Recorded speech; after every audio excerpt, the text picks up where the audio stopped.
जय हिंद प्यारे बच्चों, मैं जितेंद्र कुमार पांडे आपका स्वागत करता हूं आपके अपने ही YouTube platform target with Jitendra पर। प्यारे बच्चों, सबसे पहले तो मैं आप सबको बधाई देना चाहता हूं कि टारगेट विद जितेंद्रा परिवार में आज 1000 सदस्य संख्या पूरी हो गई है। आप लोगों के मेहनत और परिश्रम और प्रयासों का ही परिणाम है और आप लोगों का मेरे प्रति जो प्यार एवं स्नेह बना हुआ है, ये उसका प्रभाव है प्यारे बच्चों। उसके बाद में आज मैं अपने उन सभी शिक्षकों का धन्यवाद करना चाहता हूं जिन्होंने मुझे आज इस काबिल बनाया है, जिससे आप लोग मुझे पसंद कर रहे हैं बच्चों। इसके बाद आज हम लोग देखेंगे क्लास 11 और 12 के लिए ट्रांसफॉर्मेशन ऑफ सेंटेंसेस जो हम लोगों का चल रहा है, उस सीरीज़ को पुनः कंटिन्यू करते हैं और इसमें हम लोग आज पार्ट 5 देखने वाले हैं, 5वां पार्ट। इससे पहले 4 पार्ट हो चुका है। अगर आप लोगों ने अब तक उन क्लासेस को नहीं देखा है तो उस क्लासेस को आप लोग ज़रूर देखें और आप लोग उससे भी लाभान्वित हों। तो इसमें बच्चों हम लोग आज पढ़ेंगे क्या, असर्टिव सेंटेंस को इंट्रोगेटिव में बदलना और इंट्रोगेटिव को असर्टिव में बदलना, बेहतरीन एक्सप्लेनेशन के साथ है। अगर आप लोगों ने अब तक चैनल को सब्सक्राइब नहीं किया है तो सब्सक्राइब कर लीजिए, बेल आइकन दबा दीजिए, क्लास को लाइक कर दीजिए और इसे अपने मित्रों के पास शेयर कर दीजिए। पहले पार्ट में बच्चों हम लोगों ने पढ़ा रिमूव। यहाँ पर मैं थोड़ा सा आपको रिकैप करा दूं। रिमूव टू और यूज टू, रिमूव टू और यूज टू हम लोगों ने पढ़ा बच्चों पहले पार्ट में। ये दोनों हमारा कहाँ था, तो ये दोनों फर्स्ट पार्ट में था। सेकेंड पार्ट में हम लोगों ने पढ़ा डिग्रीज। क्या पढ़ा बच्चों, तो सेकेंड पार्ट में हम लोगों ने पढ़ा डिग्री ऑफ कंपैरिजन और इसके बाद में थर्ड पार्ट में हम लोगों ने पढ़ा part of speech, parts of speech और साथ ही साथ हम लोगों ने इसके साथ में पढ़ा क्या, कंडीशनल सेंटेंस। कंडीशनल सेंटेंस को भी हम लोगों ने थर्ड पार्ट में ही पढ़ा था। फिर जो इससे पहले अभी हम लोगों का फोर्थ पार्ट चला है, उस फोर्थ पार्ट में बच्चों हम लोगों ने अब तक क्या देखा है, तो फोर्थ पार्ट में हम लोगों ने देखा है कि अफर्मेटिव से निगेटिव, उसमें बच्चों हम लोगों ने अफर्मेटिव से निगेटिव पढ़ा है और निगेटिव से अफर्मेटिव पढ़ा है। आज इस पांचवें पार्ट में हम लोग पढ़ने वाले हैं प्यारे बच्चों इंटरचेंजिंग इनटू इंट्रोगेटिव सेंटेंस। क्या, असर्टिव सेंटेंस को किसमें करना है, इंट्रोगेटिव सेंटेंस में, यानी विधि सूचक वाक्य को प्रश्न सूचक वाक्य में बदलना है। सर, ट्रांसफॉर्मेशन का एक रूल हमेशा दिमाग में रखना कि ट्रांसफॉर्मेशन है क्या, रूपांतरण है क्या। तो रूपांतरण में बच्चों ये चीज़ हमेशा याद रखना कि अर्थ नहीं बदलना होता है, केवल वाक्य के भाव को बदलना होता है। तो चलिए इसके नियमों को देख लेते हैं कि करना क्या होगा अगर हमारे असर्टिव वाक्य दिया गया है और उसे इंट्रोगेटिव में बनाने के लिए कहा जा रहा है तो हमें क्या करना है। तो सबसे पहले वाक्य की सहायक क्रिया लिखते हैं। भाई, असर्टिव में जो सहायक क्रिया होती है यानी कि जो हेल्पिंग वर्ब होती है, ये सब्जेक्ट के बाद में होती है, लेकिन इंट्रोगेटिव में SHB यानी हेल्पिंग वर्ब को पहले लिखा जाता है और सब्जेक्ट के बाद में मुख्य क्रिया लिखा जाता है। यानी इसमें सब्जेक्ट यहाँ पर होगा और इसके बाद अब मुख्य क्रिया आपकी होगी, मेन वर्ब होगा, जो भी फॉर्म मतलब लग रहा होगा वो सब्जेक्ट के बाद होता है, हेल्पिंग वर्ब पहले होती है। तो ये चीज़ें आपको ध्यान में रखना है। तीसरा नियम है बच्चों कि someone, everyone, no one, none, somebody, nobody, everybody आदि शब्द को हटा करके हु का प्रयोग कर देते हैं। मतलब अगर सब्जेक्ट के रूप में ये सभी शब्द लगे हुए हैं तो इन सभी शब्दों को हटाना है और क्या करना है, वहाँ पर हमें वहाँ पर हु का प्रयोग कर देना है। ये चीज़ आप अच्छे से याद रखेंगे। एक चीज़ और, आपका जो चौथा नियम है, चौथा नियम कह रहा है बच्चों, चौथा नियम आपका बता रहा है, क्या बता रहा है कि यदि असर्टिव सेंटेंस अफर्मेटिव सेंटेंस हो, यानी जो असर्टिव के दो पार्ट होते हैं। जो बच्चों असर्टिव है इसका दो पार्ट होता है, कौन कौन सा, एक तो अफर्मेटिव होता है और दूसरा निगेटिव होता है।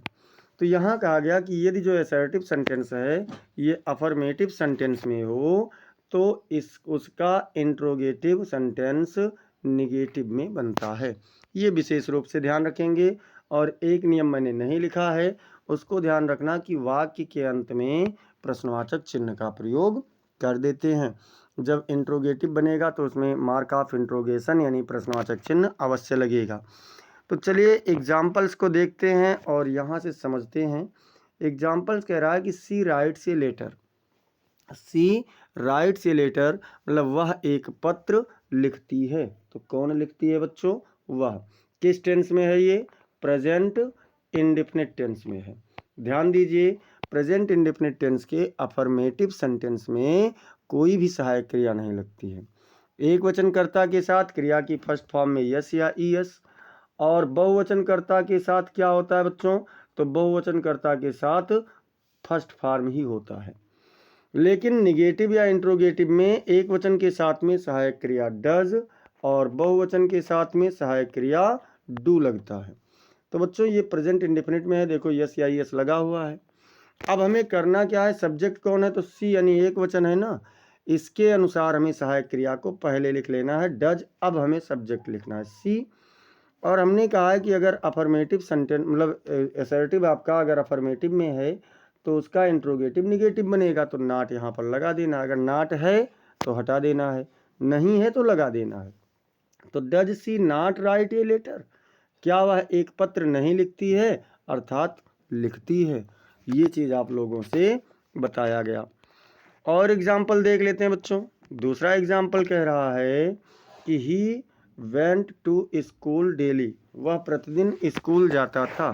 क्रिया की यहाँ पर वर्ब की सेकेंड फॉर्म है और वर्ब की सेकेंड फॉर्म बच्चों पास्ट इंडेफिनिट टेंस में होता है, अफर्मेटिव सेंटेंस में। और पास्ट इंडेफिनिट में वर्ब का सेकेंड फॉर्म होता है, साथ ही साथ कोई भी हेल्पिंग वर्ब भी नहीं होता है, तो ये भी ध्यान रखना है। अब जब हम इसका निगेटिव या इंट्रोगेटिव में जाते हैं पास्ट इंडेफिनिट के, तो उसमें हमें हेल्पिंग वर्ब लेना होता है डिड, और तब लगता है वर्ब की फर्स्ट फॉर्म। तो हमें यहाँ पर क्या करना है बच्चों? हमें यहाँ पर सबसे पहले सहायक क्रिया डिड ले लेना है। तो डिड ले लिया गया। उसके बाद में सब्जेक्ट लिखे ही। अब यहाँ पर डिड ही, फिर देखो नॉट यहाँ नहीं लगा हुआ है, तो क्या करेंगे? Did he not go to school daily? क्या वह प्रतिदिन स्कूल नहीं जाता था? ये आपका बन गया इंट्रोगेटिव सेंटेंस। और देख लेते हैं बच्चों। तीसरा हमारा कह रहा है कि she has not completed her work. उसने अपना गृह कार्य मतलब अपना काम नहीं पूरा किया है। उसने अपना काम नहीं पूरा किया है। तो अब जब इसका हमें इंट्रोगेटिव बनाना होगा तो क्या करेंगे? देखो इसमें हेल्पिंग वर्ब है, हेल्पिंग वर्ब है, तो हमें हेल्पिंग वर्ब ढूंढना नहीं है, सीधे इस हेल्पिंग वर्ब को उठा करके सबसे पहले लिख लेना है और क्या हो जाएगा? हैज हो जाएगा। फिर सब्जेक्ट लिखना है सी, और नॉट यहाँ पर है, तो जब नॉट रहेगा तो नॉट को हटाएंगे तभी तो अफर्मेटिव बनेगा। तो यहाँ से हम नॉट हटा दिए और क्या कर दिए कि she has she completed her work? क्या उसने अपना कार्य पूरा किया? इसमें देखिए अंत में हम प्रश्नवाचक चिन्ह टाइपिंग में भूल गए हैं, तो यहाँ पर प्रश्नवाचक चिन्ह जरूर रहेगा।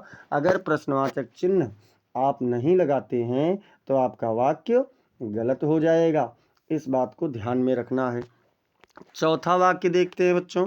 और चौथा हमारा एग्जाम्पल क्या कह रहा है? चौथा एग्जाम्पल कह रहा है कि दिस इज द रीज़न, यही वह कारण है, व्हाई ही केम हियर, जिससे वह यहाँ आया। क्या कहा?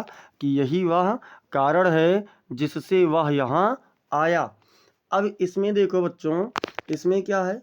व्हाई शब्द आपको ऑलरेडी दिया गया है और कारण भी है। तो जब व्हाई शब्द आपको ऑलरेडी यानी पहले से ही दिया गया है तो यही आपका प्रश्नवाचक शब्द बन जाएगा।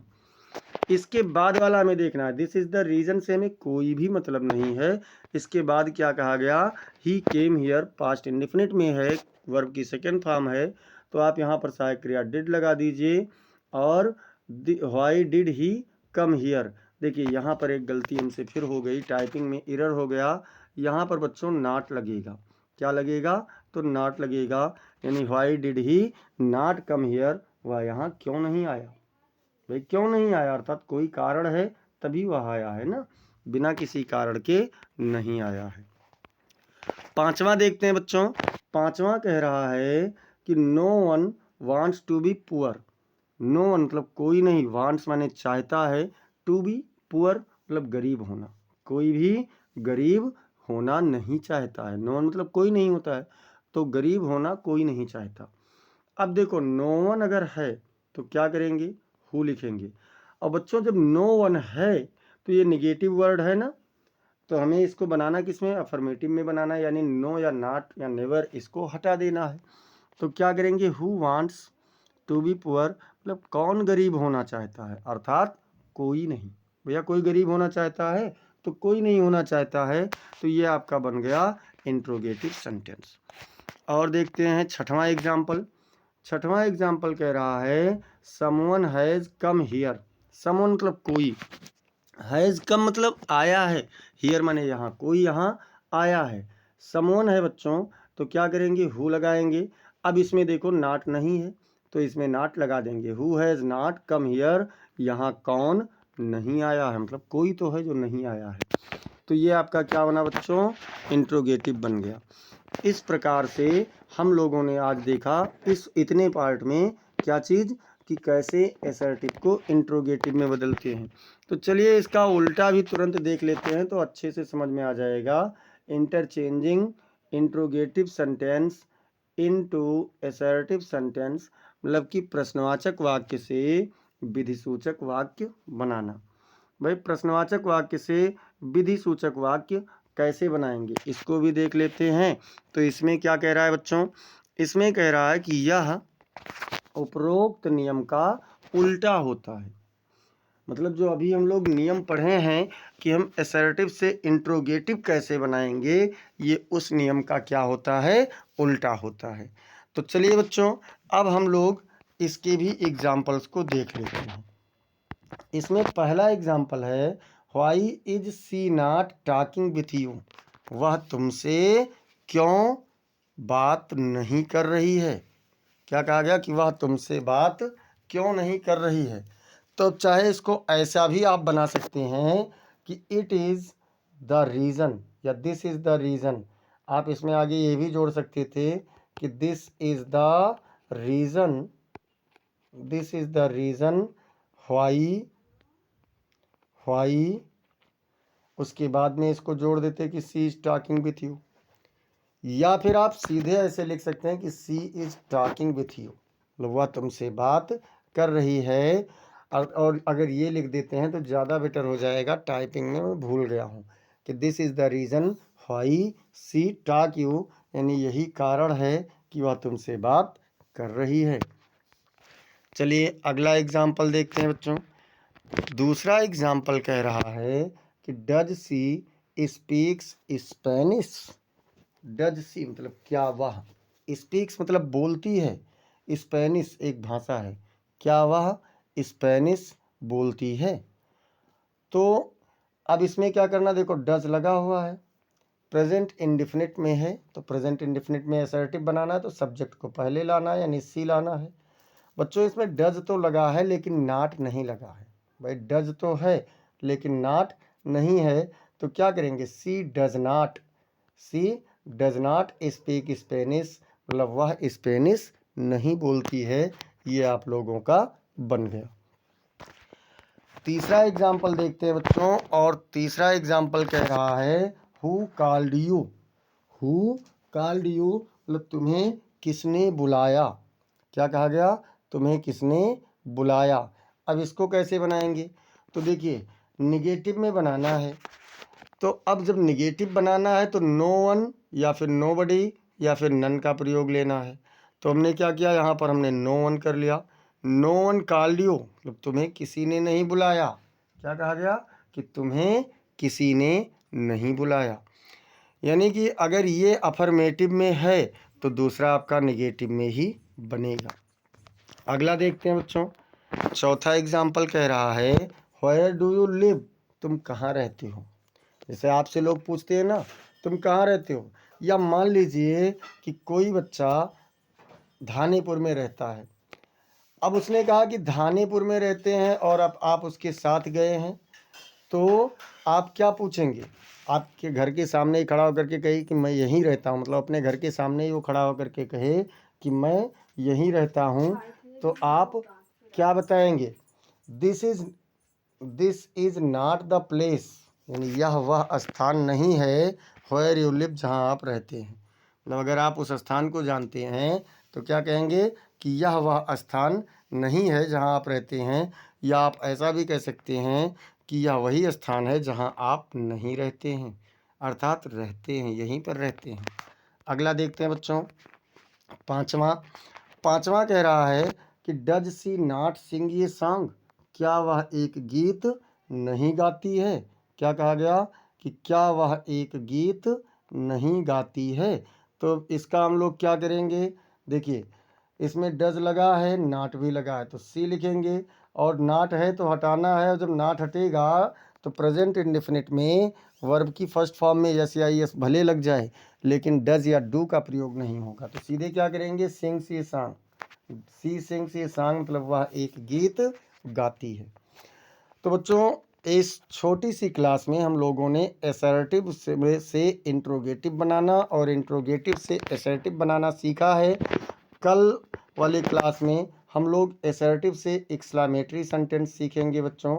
और अगर आप लोगों ने अब तक चैनल को सब्सक्राइब नहीं किया है तो चैनल को सब्सक्राइब कीजिए, बेल आइकन दबाइए और सभी क्लास को लाइक कर दिया कीजिए। तो करना क्या है बच्चों? सब्सक्राइब करना है, क्लास को लाइक करना है, इसे अपने मित्रों के पास में शेयर करना है, और साथ ही साथ कमेंट सेक्शन में आप लोगों को ज़रूर बताना है कि क्लास आपको कैसी लगी। मिलते हैं फिर अगली क्लास में, तब तक के लिए जय हिंद, जय भारत।